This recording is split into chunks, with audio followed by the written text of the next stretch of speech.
Shalom Bu Murni dan teman-teman. Shalom. Perkenalkan kami dari kelompok 4. Kami di sini akan jelasin tugas kami yang mana membahas tentang perubahan evolusi manusia menurut Alkitab dan evolusi menurut teori logika. Sebelum itu, perkenalkan nama saya Paul Adrian dari Prodi PWK. Perkenalkan nama saya Betran Saragi dari Fakultas Pertanian. Perkenalkan, saya Novita dari Prodi PWK. Perkenalkan, nama saya Timothy dan Purba dari Prodi PWK. Perkenalkan, saya Delas Silagan dari Prodi PWK. Nah, guys, di sini kan kita ada tugas agama nih. Kita ada 2 nih. Kalian tahu nggak soal yang di nomor 1 itu apa? Membahas tentang apa? Tahu bang? Tahu. Yang pertama itu bahas tentang teori evolusi manusia menurut Alkitab dan teori logika. Jadi kita nih harusnya bagi 2 kubu nih, ada yang bahas tentang Alkitab, ada yang bahas tentang secara logika. Oke. Udah, yang mau bahas tentang Alkitab siapa aja? Angkat tangan. Aku. Oke, berarti aku yang ini ya, aku yang logika. Oke. Tapi dimulai dari siapa nih? Dari bahas apa dulu nih? Teori mana dulu? Kita kan udah ngambil dari jurnal, boleh jawab masing-masing tentang Oke. jurnal. Boleh.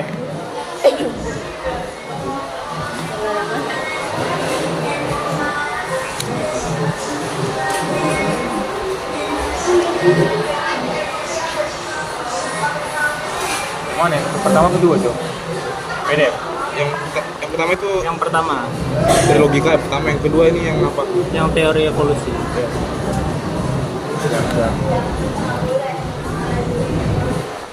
Kalau menurut kalian lebih percaya yang mana? Kalau dari saya yang dari teori logika, karena kalau disecarakan logika itu manusia itu awalnya dari kera, nenek moyang kita keras. Kalau kita tahu dari sejarah pas SMA kan dia juga jenis-jenis manusia berubah, kayak Meganthropus, Paleojapanicus dan lain-lainnya. Kalau menurut kalian gimana? Kalau menurutku ya, teori menurut Alkitab sih bang, karena kan kita dari kecil sudah diajarin nih, kita dari sekolah minggu, sering ke gereja pas remaja, pasti sudah diajarin dari situ bahwa di ayat Kejadian 1 ayat 3 bahwa Tuhan menciptakan kita melalui debu pasir tanah. Tapi kalian tahu nggak, dalam buku teori Darwin itu membahas teori tentang tempat lahir dan kepurbakalaan manusia. Dia itu berteori bahwa nenek moyang kita kemungkinan berasal dari Afrika, karena nenek moyang gorila dan simpanse juga dari Afrika. Jadi punya kemiripan yang sama gitu. Jadi ada kemungkinan teori Darwin itu benar bahwa evolusi manusia itu keturunan dari simpanse.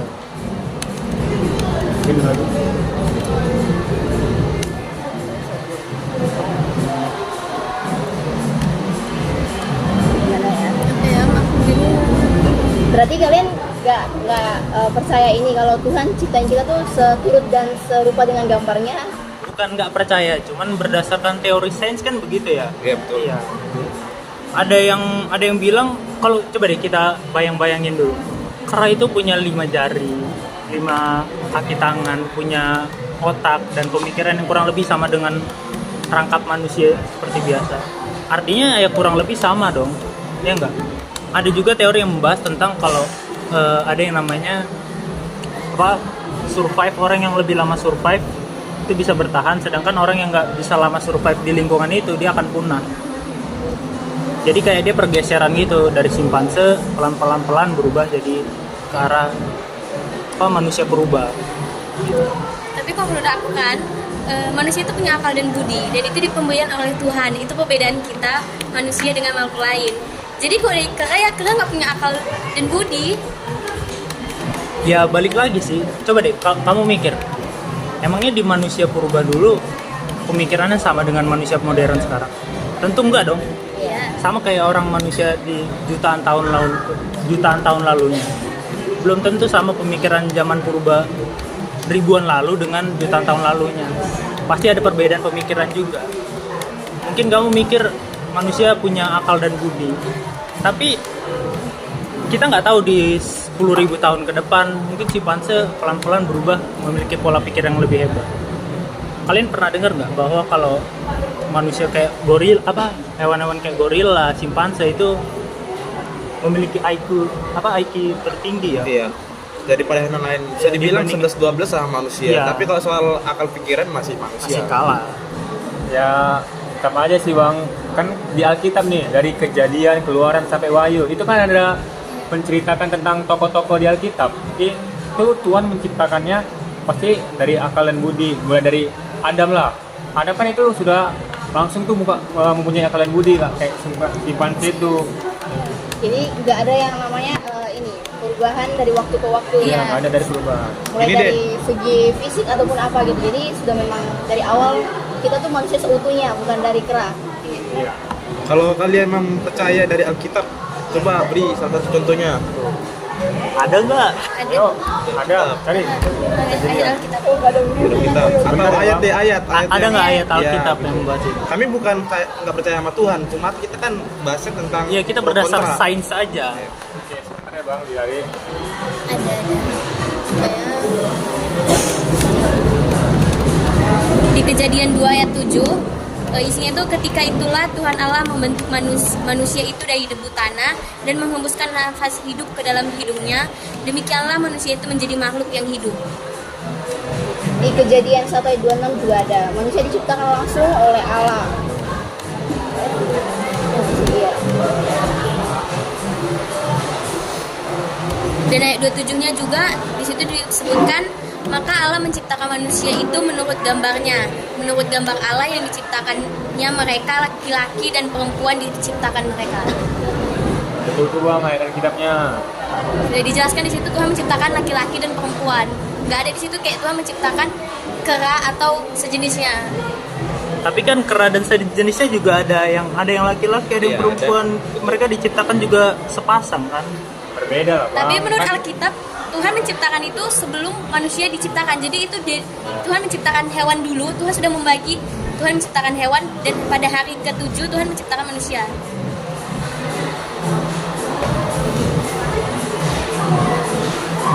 Kita satu-satunya ciptaan Tuhan yang Tuhan karuniai akal, budi, pikiran, dan hati nurani. Kalau aku tetap sih yang pemikiran aku. Kalau kamu memikir akal budi, mungkin 1 juta tahun yang lalu akal budi itu nggak terlalu make sense dengan sekarang. Tapi kalau di zaman sekarang, coba bandingin manusia modern dengan manusia purba. Itu kan akal budinya udah jauh timpang. Coba dibandingkan 100.000 tahun ke depan.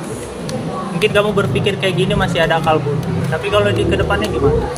Menurutku itu enggak sih bang, soalnya kok yang kita ketahui dari dulu itu kayak sudah ada akal budi yang lumayan seperti sekarang. Soalnya dari dulu sudah ada candi-candi. Ya. Dan itu pembangunannya pasti susah seperti yang kita ketahui. Sedangkan orang zaman sekarang aja membangun candi itu nggak seperti orang dulu.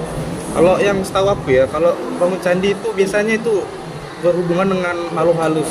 Ya. Dan otomatis itu kalau kita bahasnya melalui Alkitab, berarti sama aja kayak jin gitu kan. Tapi itu kan menurut, tapi ada menurut yang memang konstruksi pembangunan itu dibangun langsung itu. Jadi memang kalau menurut aku orang dulu memang udah pintar. Tapi enggak dong, logika deh. Kamu tahu piramid nggak? Piramid batu sebesar itu masa iya bisa diangkut dengan Bisa kan ada teknologi zaman sekarang aja mungkin membutuhkan waktu ratusan tahun lalu, apalagi teknologi tahun di masa lalu. gara-gara itu manusia zaman dulu itu sudah memang punya akal dan pikiran. Mereka ada cara untuk membangun itu bang. Apa bukti yang bisa mendasari itu? Ada nggak? Nggak ada kan? Ada itu mereka bangunnya pakai air apa enggak sih yang Iya, Itu kan hanya Ada. istilah doang sebenarnya. nah itu pemikiran. Berarti dari dulu sebenarnya itu udah ada itu loh Apa bang. itu hanya isu doang, belum tentu fakta sebenarnya. Ya memakai makhluk jin juga belum tentu fakta sebenarnya. Iya, memang Sama betul. juga dengan yang teori kera ini. Iya. Iya. Tidak ada bukti secara Konkret nggak ada langsung bukti kalau konkretnya. itu kita memang dulunya tuh Bener, namanya juga teori. Iya.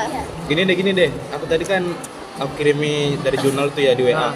Di sini dibilang manusia belum pernah dilandasi oleh penemuan ilmiah yang nyata, khususnya di bidang fosil. Kalangan masyarakat awam adalah yang umumnya tidak mengetahui kejadian ini dan menganggap pernyataan evolusi manusia didukung oleh berbagai bukti kuat. Kalau kita ke museum-museum besar itu kayak yang di contohnya di Universitas Harvard, itu udah ada kerangka nenek moyang kita Iya. dari teori kalau bahwasanya manusia itu emang adanya bukan dari Tuhan atau gimana bilangnya ya? Tapi ada kemiripan. Iya, dengan- ada kemiripan dari hewan kayak simpanse, Simpanse. kera tadi. Kan cuman mirip, bukan fix 100%. Iya. Itu cuman itulah teori namanya. kemiripan itu berdasarkan genetik, bukan dari muka saja. Ya udah, kita sama Kera itu cuma sama, tapi tidak sama. Tahu nggak sih? Sama tapi hampir Hampir, sama. tapi Sorry, tidak sorry. sama.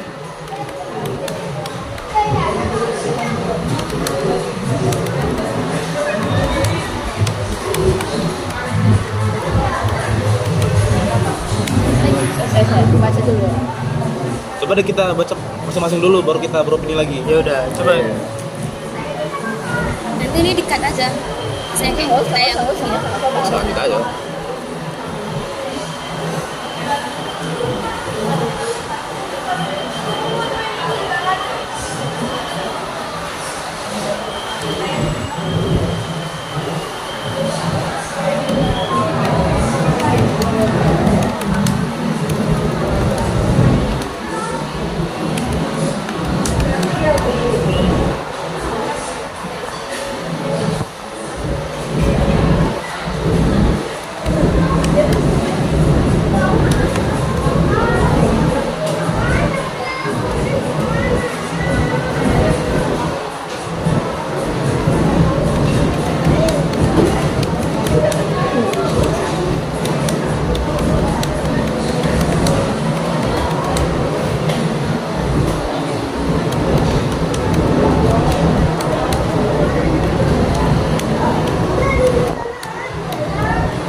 Udah gimana nih Bang Paul? Kesimpulan yang dapat kita ambil dari hasil diskusi kali ini. Sama sih, aku tetap sama pendirian aku. Oh, udah Tapi kalau kita perhatikan redaksi tersebut nggak ada kata-kata Darwin yang menyebutkan manusia itu berasal dari kera. Kamu baca yang dari mana itu? Dari jurnal yang dikirim Mas Betran ya? Bentar, aku baca dulu ya.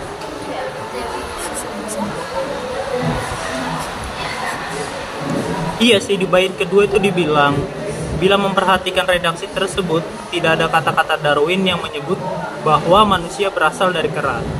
Dia hanya menyebut baik kera maupun manusia masing-masing kemungkinan mempunyai nenek moyang di Afrika. Gimana menurut kamu, Bet? Ini nenek moyang masing-masing di Afrika. Iya, kemiripan. Cuman dia nggak membilang kalau manusia itu berasal dari kera. Jadi tidak ada sesuatu yang dapat membuktikan Iya, bahwa itu kemungkinan. manusia itu benar-benar berasal dari kera. Bahkan teori Darwin yang teori Darwinnya itu, Darwinnya sendiri bilang, dia itu nggak ada bilang kalau manusia itu nggak ada kemiripan dengan kera. Nggak ada apa? Tidak ada sangkut pautnya berasal dari kera. cuma mirip.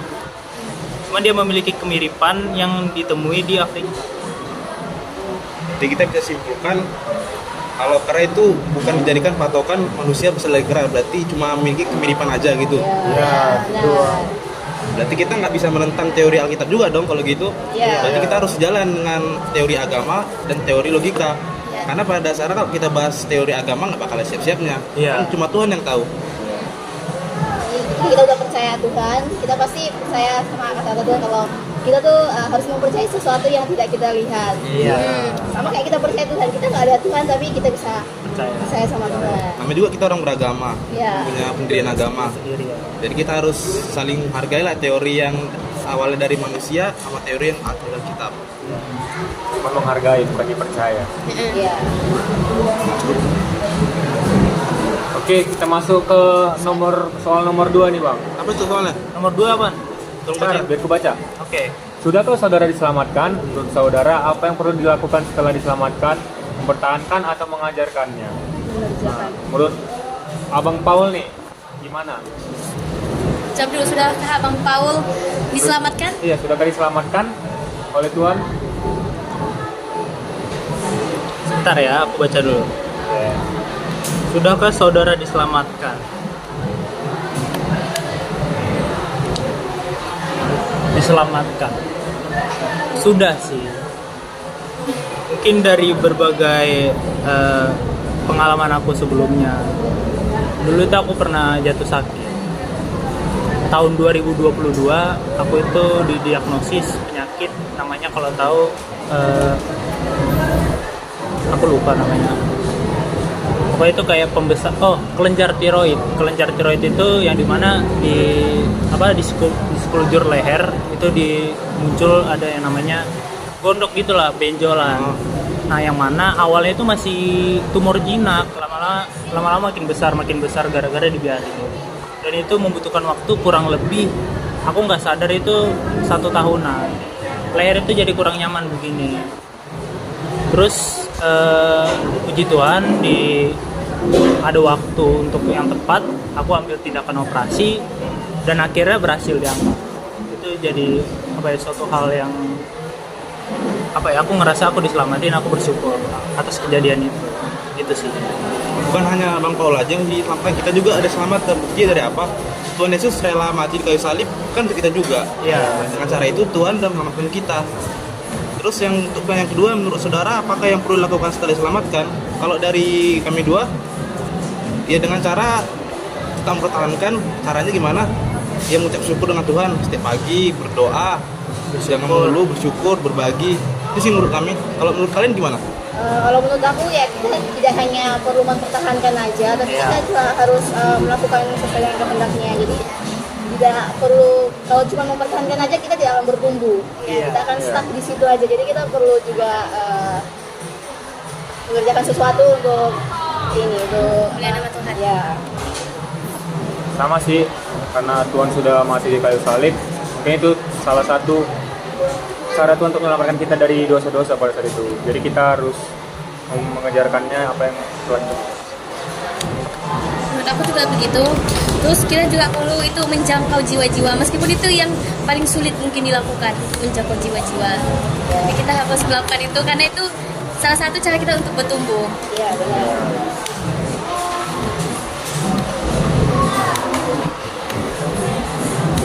Oke, mungkin itu saja yang dapat kita diskusikan ya sama-sama. Oke, kami Kita udah sepakat nih sama keputusan kita dari nomor 1, nomor 2. Kita kan satu kelompok, masa kita satu kelompok beda. Kita harus Intinya, sehati. intinya dalam pemikiran Alkitab dan logika itu tidak bisa disamakan, tapi kita harus mikirnya secara lurus. Jangan ada pro kontra karena nggak ada siap-siapnya nanti masalahnya. Terus untuk pertanyaan kedua, kita harus wajib bersyukur, wajib mempertahankannya. Karena bagaimanapun juga Tuhan Yesus telah mati di kayu salib demi kita juga dong. Untuk menebus dosa manusia juga. Jadi sekian diskusi kami dari kelompok 4. Jika ada salah kata kami mohon maaf. Terima kasih Bu. Shalom. Dadah. Dadah.